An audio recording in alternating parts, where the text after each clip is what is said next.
It is my pleasure and honor to introduce a legend in the space industry who's sitting here with us today. So Dan Goldin, the longest serving administrator of NASA, who served from April 1992 to November 2001. Dan is credited with the reemergence of NASA through one of its most challenging times after the Cold War. Under his leadership, the agency's bloated bureaucracy and inefficiency was challenged. His tenure was marked by faster, better, cheaper, an approach that laid the groundwork for what the space industry is today. He embarked on a number of groundbreaking missions, including the deployment of the Mars Pathfinder, extensive work on the Hubble Space Telescope, and played a pivotal role in redesigning and constructing the International Space Station. We could spend a long time, probably an hour, just talking about all of Dan's accomplishments, but I'm actually going to talk about one of my favorites. Under his administration, NASA developed the X-43A hypersonic plane that earned the Guinness World Record for the fastest air-breathing aircraft at Mach 9.6 in 2004, a record which still stands today and has a lot of implications for national security. So Dan, thank you very much for being with us. My pleasure. Now, it's not every day I get a chance to sit next to someone like yourself and ask the right questions. So there's one thing that I think everyone's really dying to know, which is, how much do you love Payload? Oh, I love it so much. Can we shut this door here? It's hard to... Yeah. Yeah. Thank you. So you've done a lot for civilian space, but I want to talk a little bit about your time at TRW, because I know we generally don't get to talk about that a lot. And you did a lot of work on military and intelligence programs at TRW. Can you talk a little bit about that? Very little.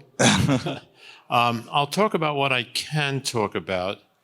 And let me bring one program that comes to mind, because it'll relate to things I want to say later. And that is, in 1983, I was asked to build the payload for Milstar. What is Milstar? Milstar is designed to live through a nuclear holocaust. I'll say that again. It's designed to live through a nuclear holocaust, because this is a very dangerous world, and assure that there'd be a command and control signal that would come through.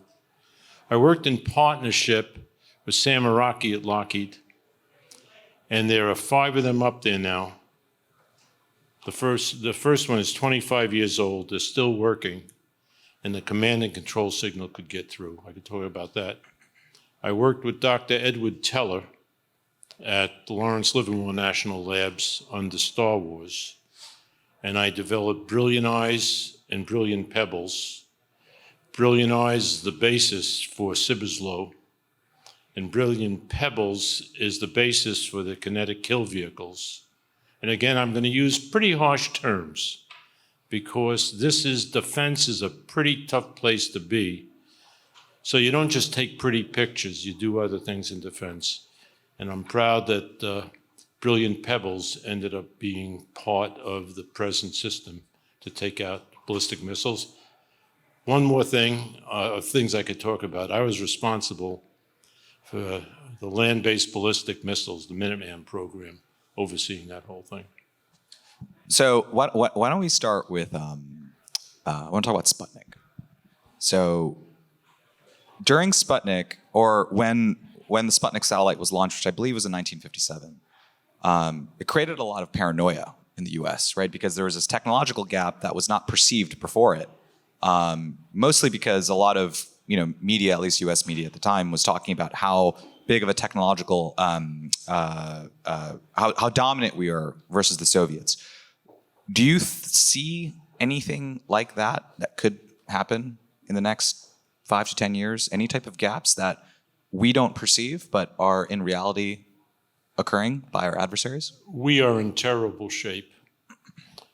The new space community celebrates among themselves, but they don't see the big picture. I've been in meetings with the president of Russia. I've been in meetings with the president of China. As NASA administrator, if I gave a talk, maybe 100 people would show up. After my tenure at NASA, I went to China, and they filled up giant holes. People sat in the aisle, they sat on the stage. The Chinese told me what they were going to do some years ago, and they're executing. Let me give you an example. I just wrote an article in the AIAA journal. I don't remember the name of it. It's called You'll Never Know Unless You Go. And basically, I criticized the National Academy of Sciences that recommended that NASA build a Webb Space Telescope replacement. And by the way, I did the conceptual design on the Webb Space Telescope. The replacement is going to cost $11 billion and take 25 years, and that's, somewhere in the 40s. In the early 30s, the Chinese are going to launch an interferometer that'll do a better job. I spoke to one of my prior colleagues at NASA. She went to a conference, a space conference, somewheres in Finland or Norway, somewheres in that region. The Chinese absolutely dominated the discussion. So yes, we have a new space industry, and it really hasn't had an impact. And there are things I don't want to talk about, but the fact of the matter is, it feels just like Sputnik all over again, as Yogi Berra used to say. So the Space Act, 1958, that effectively mandated that there's technology transfer between NASA and the DoD. Right? Do you think that that's being done effectively today? Well, where is American hypersonics? We're nowhere as compared to the Chinese and the Russians. NASA built the X-15, which flew, I think, 200 times over 10 years. It was supersonic at Mach 5. NASA built the wind tunnels. For some reason, there wasn't a connectivity between NASA and the DoD. For some reason, the DoD was sitting on its hands. Shameful, shameful. Hypersonics presents a tremendous threat to America, and now we have to catch up when we were in the lead. I could go through area after area. I'll give you another one. I'm interested in ceramic matrix composites. I went to the web. I could hardly find any American papers on it. I found a lot of Chinese, and guess what? That's the future. Graphite reinforced epoxy is dead. The Chinese are leading. We are not in a good place, and it's very, very uncomfortable. And I know I'm coming off like someone who wants war. I don't want war. I want America to get its act together. You don't earn the respect of the rest of the world if you're not leading. And I'll also go on to say, right now, the way we are having our space exploration, I'll give you one more fact. The Chinese have a space exploration program defined through 2100. Let that sink in, 2100. We don't even know what's going to happen beyond the next Artemis landing. They are thinking about the routes in space. They're going to the different Lagrangian points between the planets. They're looking at asteroids. Goldman Sachs said the first trillionaire on this planet is going to be the trillionaire that mines the asteroids. I don't have a lot of time to talk to it, but go to the web and read what's on the asteroids. So while we're fantasizing that we're going to get lots of stuff from the moon, maybe we'll get water, maybe we'll get hydrogen, oxygen, but why the hell do I go to the moon to go to Mars? Because I got to fall into the gravitational well and I got to come out of the gravitational well. The Chinese are teamed with the Russians on a lunar base. They said 2030. We said 2024. What's happening this year? So, I'm not easy to get along with. no, no. We can talk about NASA delays all day long, but I want to talk about. Could I talk about what else I've been doing besides TRW? Yeah, of course. And I'm going I was actually just going to get to that, but please. Oh, okay. I'll wait. Well, I'm impatient too. Well, one of the things I wanted to talk about is Cerberus. So you are involved with a major private equity firm in New York that's doing a lot of work in national security. So you do have an investor hat that you wear on occasion, and you look at a lot of startups. My investor hat is on 24/7. Okay, there you go. And I've probably looked at a few hundred startups. Okay, so. But let me tell you the good news from Cerberus. The reason I decided, and I'm not an employee there, I advised Steve Feinberg, the founder and CEO of the company. Steve had a vision, and he said, we don't have a hypersonics test program in America where you could have reusable vehicles that take to space and bring it back so it's affordable. And he asked me to take a look at this company called Stratolaunch. And I had spent many years at NASA working on hypersonics. And we did that whole X-43A, I think, for $300 million. We didn't take $3 billion to do it because I don't like to spend government money. So I worked with them, and God bless the team. On Saturday, we had our first successful launch powered, and it was powered by another startup I'm working with, Ursa Major. Brilliant young company. So it was a demonstration that there's a capacity in this country to do different things. It's historic because we have something now that the Chinese don't have. And this is going to be an amazing platform for America. I'll give you a few more. I have about many. When I went to Cerberus, I said, I don't want to be responsible for anything. My objective in life is I've had the most amazing mentors. Ray Bradbury, Arthur C. Clarke, Simon Ramo. They took time with me early in my career to help me. My mission is not necessarily to make Cerberus rich. I want to help young people. And I started a website so I could communicate directly with them. That's what's important. So Steve prevailed on me. He said, Dan, could you do one company? So I became the chairman of a company called Payload Space. I grabbed Darren Garber, just a brilliant leader, deeply steeped in the Department of Defense, and he is going to build a revolutionary, truly revolutionary space company. And just one more. There's another company that I watch over, and that's Untether AI. Untether AI is the future of inference. And they are coming out with stuff that, forgive me, they're much better than Brand X at inference. So I try and find the companies that are going to provide value. But the thing I like about Steve and Cerberus is you need to have two requirements. A, you got to make money.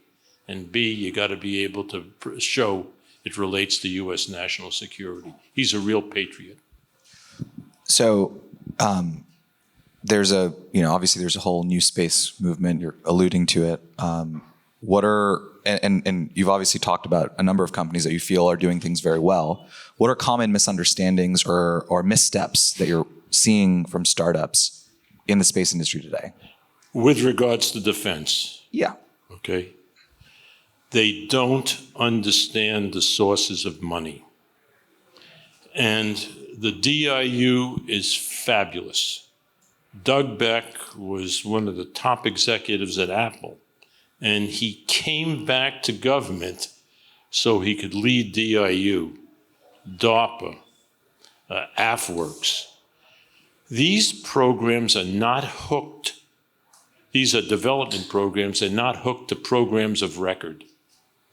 And if you're not hooked to a program of record, when the defense budget cuts come, these are the first to die.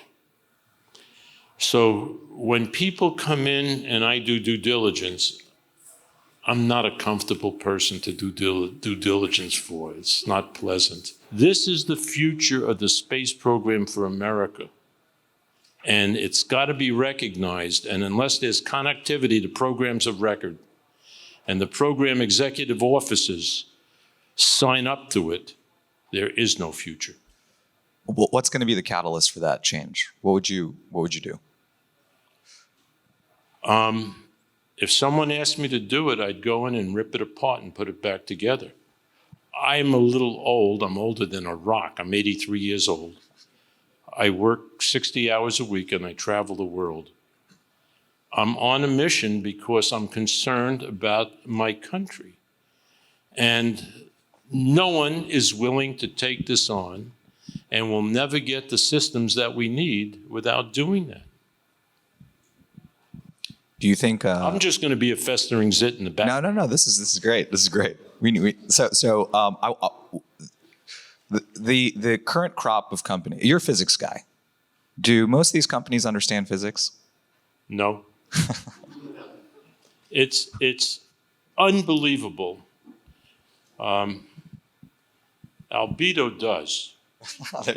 No. I'm familiar with Albedo. We chose not to invest in them, but they understand physics. I've looked at about 5 different VLEO companies, and I asked the following question. What do you know about coronal mass ejections? And what do you believe coronal mass ejections are going to do to your orbitology? It's like I'm on planet Mars and they're on planet Venus. It is absolutely stunning. And then others come in and just fundamental physics of how the systems work. I take a look at communication systems. I could run the equations and I could show them they're not getting the gain they're supposed to get. One of the things that it's really missing is they're very, with hardware companies, they're very focused on doing a demo. With the kind of tools we have, modeling and simulation is so easy. And then you use some of the AI tools with modeling and simulation, and you could prove conclusively you know where you are. And then what you say is, okay, I laid the whole thing out. I understand it. I need money to do this test to validate that, this test to validate that test to validate that. I mean, sometimes I want to cry when I see these companies come through. What parts of the market do you think are?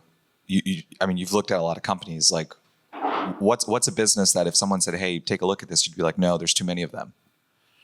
Launch vehicles and hyperspectral sensing. There are dozens of these companies, and they can't distinguish themselves, and they look at the epsilon difference between where they are and what they're doing.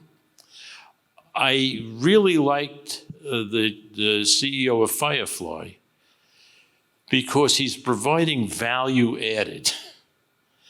But still, I made a challenge some years ago about the price reduction I was expecting, and we're not there yet. And the technology is available to get the price down, very important. But there are other things that have to be done. And I'm not even associated with this company, although I love Andy Lapsa. He's an amazing, amazing young man. He's got something different. This is the CEO of Stoke Space. Stoke Space. He's got a second stage that comes back. Now you think about defense. He's got something to offer the nation. But if someone, I just got another proposal last Friday from a company, and I didn't know why they wanted to waste my time. I'm sorry. I want to ask what the company was. I know you won't get it. Yeah. So well, why don't we actually flip the question and let me ask you, if you were advising or starting a new company today, where do you think the opportunity is? Autonomy. But here's the issue in autonomy. Companies that take a look at autonomy and say, I'm going to press a button and I'm going to make this constellation of satellites work, or I'm going to get the data back from this, or I'm going to do launch. Or let me take one as an example, Starlink. They almost had their satellites collide, which would be disastrous. And they did all the right things, but it was so automated. So what I believe is there needs to be a partnership between the human and the machine. And the human needs to be on top of the loop, and the machine needs to do the functions that are the fast functions that are beyond the capacity of a human. But the human also has to monitor the machine, because the machine does stupid things. You know, when you start using these large language models, they get hallucinations. We don't have it all under control. And I went to a conference. It was run by DIU. It was called Disruptors in the Desert. And there was a lot of discussion, but never once did they mention the word human being. So it is ridiculous to think that I'm going to build a system. And the other part that's completely lacking in autonomous systems is, where in the world are human factors? Because now I'm marrying a human with a machine, and the human's going to start hallucinating. And why do I know all this? NASA Ames has one of the finest human factors organizations in the nation. And I don't know whether they'll talk to people that are interested in this subject, but you might want to try talking to them. It's a wonderful place. So that's one of the areas. I think there's huge amounts of money to be mined. I mean, you go into a Department of Defense Operations Center, and you're going to see 1,000 people. What you want in the limit is just a few people, and this partnership between humans and machines, where human factors are used, and the human has the right split of job breakup with the machine. And I'll give you one. I'm working on a problem right now. I also do technology. I'm working with a brilliant woman named Radhika Ventrakaman. I got it right. And Bruce Holmes. She's absolutely brilliant. She's one of the foremost experts in large language models and AI. And then Bruce Holmes, he used to work with me at NASA. And we are going to try and fix the air traffic management system. Here, there's all these new companies bringing in these advanced UAVs and eVTOLs. And they're going into an analog system where you got to talk to a human being. It's unbelievable. And if you take a look at the increase in potential collisions, in the last 10 years, it's gone up 25%. And then I say, well, the FAA was formed in 1935, and they have been doing the same thing since then with tens of thousands of people. And McDonald's was formed in 1950. And they had 10,000 planes in the sky at any one time. Now they have 500 million. McDonald's now has 1 billion hamburgers they sell a day. And guess how they sell it?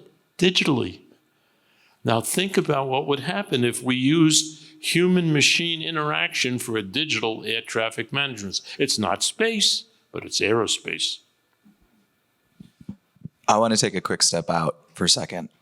When we chatted last week about what we were going to talk about, you mentioned how energy was something that was very, very top of mind for you. And I know this is not a discussion about energy. Payload just launched a sister brand called Ignition, focused on nuclear energy, which I know you have very strong thoughts about. But tell me a little bit about why defense is not just about space. It's not just about weapons. National security is not just about weapons. National security means we have the capacity to be in control of our environment. And we are bleeding money every time people go to the gas pump. On the other hand, we don't have the most efficient use of power. Our electric grid in America is subject to EMP. Does everyone know what EMP is? All it takes is one balloon over the center of America with a nuclear weapon, and there's no power in America, and there's no semiconductors, and in 6 weeks, everybody dies. I could do this in a satellite overhead. America needs a new power grid. The future of the power grid is thermonuclear power, not fission, because fission is a disaster, because you have to move things around, at least for commercial, for the public. I'll come back to nuclear for space in a minute. So I'm now working with a couple of companies that I believe either one has the possibility of providing commercial thermonuclear power at about 400, 500 megawatts at competitive prices. And they don't put out any pollutants. They don't have any radioactive material. And they provide energy at very low rates. And now I could start sprinkling them across the country, and I could build an export industry. And all of a sudden, America is now leading the world. It's essential to our national security that we have a capacity to generate our own energy. The grid is dead. It's dying. And when that grid gets built, it damn well better be capable of handling EMP. What do you think of directed energy weapons? Love them. I'm Dr. Strangelove. When I ran the Space and Technology Group at TRW, we developed a chemical laser as part of the Star Wars program. I'm really proud because we generated a whole bunch of energy. And before the Cold War ended, President Bush sent some Russian generals and some scientists to see it, and he told them we were allowed to show it to them, so we pulled the curtain down. The blood drained from their face. That's the America I know, not the one that has a jobs program in defense. I know I'm going to get bombarded by some people, but what the hell, I'm 83. But what is happening is there's been a revolution in directed energy. And what people are doing now is they're using these laser diodes and fibers. So now I could get a linear magnification by putting a bundle of fibers, and if I put 500 fibers together, I could get like 500 megawatts, not bad. But the only problem, again, with directed energy, I can't go into details, but you got to know the lethality. And I don't believe America has a valid lethality program, because I got to know how much energy I want to put on target before I could start doing destruction. And we used to do that with the chemical laser. And we also worked on electric lasers, but the diodes then were like about 10% efficiency. They're up to 70% efficient. So now if I want to build a directed energy weapon, it's much more effective against a hypersonic vehicle which is going fast as hell. And by the way, there's also microwave. There's issues with, fog and dust and other things with those. But now, what about directed energy in space? I'd love to see, and we were supposed to do that. In fact, that's what I worked on with Edward Teller. We were going to put a very high-powered laser into space, but the Cold War ended and the whole thing died. But we need to talk about these things, and you don't see it in the media. It's ugly, but if we don't do it, we're not going to have a nation. And it's going to be the startup companies, it's going to be private equity and venture capital, because the Defense Department needs a partner. It's not an adversary. We need to work with the Defense Department. It's important. So I want to talk about NASA a bit more. So let's take a look at the Artemis program, right? The Artemis program, we had our first launch. You're getting into dangerous. I ran NASA, and I won't say anything negative in public against. Well, I'm certainly not asking about. I'm not certainly asking. What I want to get your thoughts on is, we were supposed to have the second launch of Artemis this year, and not to many people's surprises, that mission's gotten delayed. Artemis is interesting though, right? Because we have the SLS rocket, which we've been working on for quite some time, and then we have SpaceX building HLS, their human landing system, to land on the moon. You have two kind of like... And then Blue Origin's building one also. And Blue Origin, Blue Moon, exactly. I want to be careful how I ask this because I also know what you can and can't say, but are there any improvements that you would make to the Artemis program today that would enable us to hit our expected target dates of mission? No comment. Okay, there you go.